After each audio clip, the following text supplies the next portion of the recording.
we are starting today with a school shooting here in Denver, just less than 3 miles from where we are right now. So parents were reunited with their kids yesterday at East High School after a 17-year-old student allegedly shot 2 school administrators while he was being patted down for weapons. Now, according to the school, the student was on a quote-unquote safety plan that required daily searches. So the suspect, who we are choosing not to show, was found dead last night of apparent suicide. And believe it or not, this is the second shooting at this very school in just a month.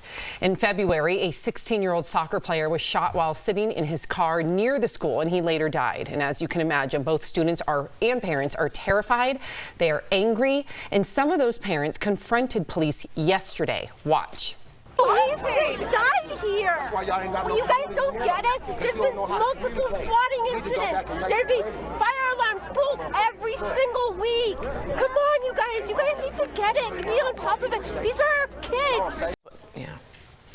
We're also hearing from the brother of the student who was shot and killed last month. Here's what he told our local station here at 9 News.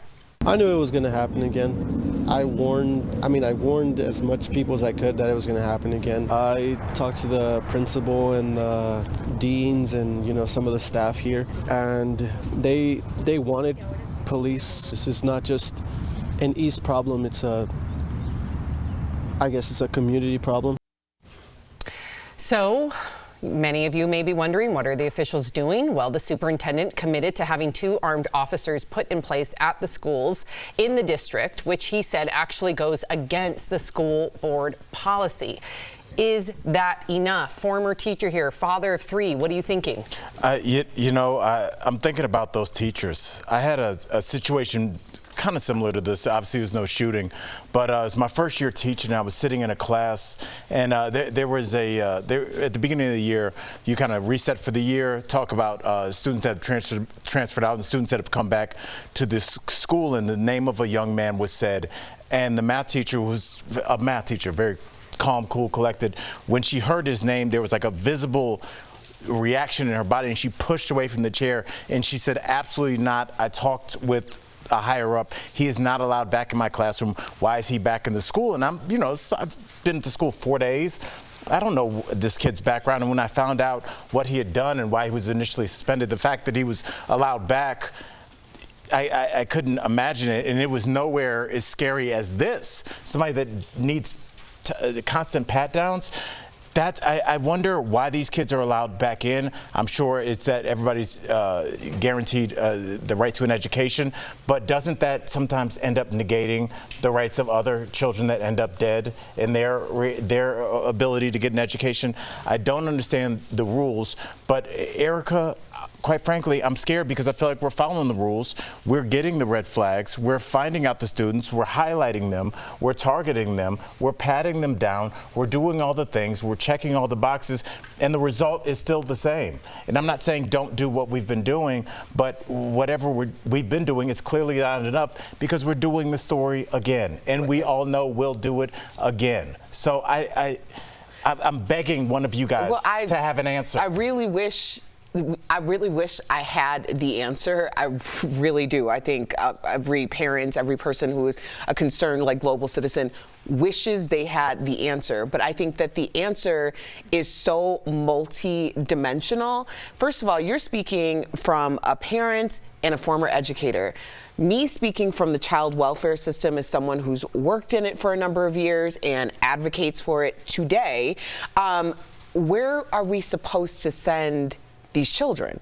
So essentially, you're saying to pass the buck outside of the school to make the school safer, but now you still have an issue that's fundamentally rooted in presumably a lot of other issues of what is happening for child welfare in the home and in the community. Then we add gun control to the mix. So I understand what you're saying, and I mean, my mother's an educator, and obviously, I want safer schools, but passing the buck and getting these kids out completely, I think people think that there's some other planet that you're sending them I think to. a lot of They're parents are like, I don't need them to go to another planet. I just need them to not be in my kid's school, is I think what most parents would say. Yeah. And I completely agree with what you're saying. It makes these kids do not go into the ether. So I get what you're saying. I'd rather try to figure that problem out. Where do they go?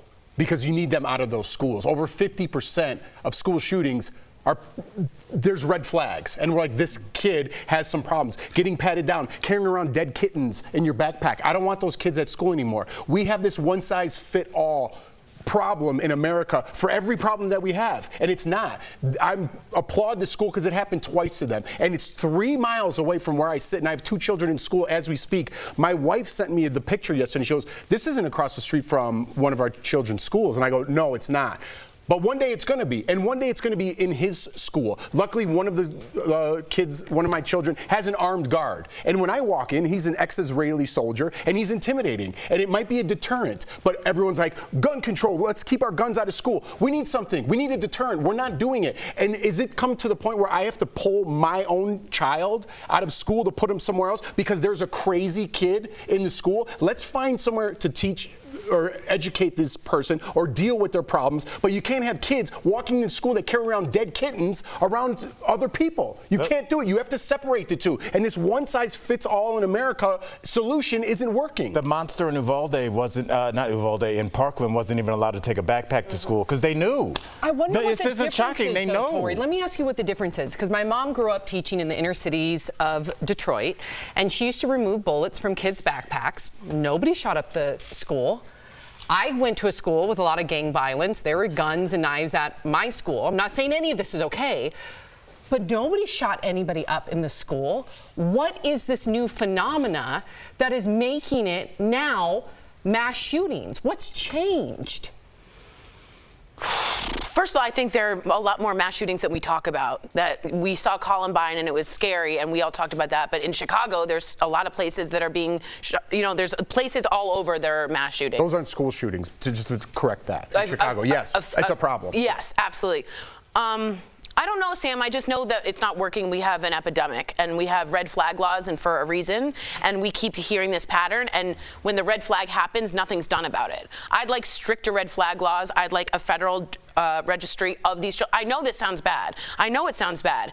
But I don't know if we can be held hostage from these kids for the rest of the students who might fear for their lives. That scares me a lot. And I don't have children. And this is part of why I don't. It scares the out of me. Do you imagine the trauma of these students that have to go back to school where there's been 2 months? Like that man, that boy you said, Holocaust victims, when they speak about Holocaust, are very flat. We went into Auschwitz. There was gas chambers. They did that. That's trauma. That boy, that brother, he was here. Then he was shot. I tried to warn people. It's nothing behind the eyes. That's trauma.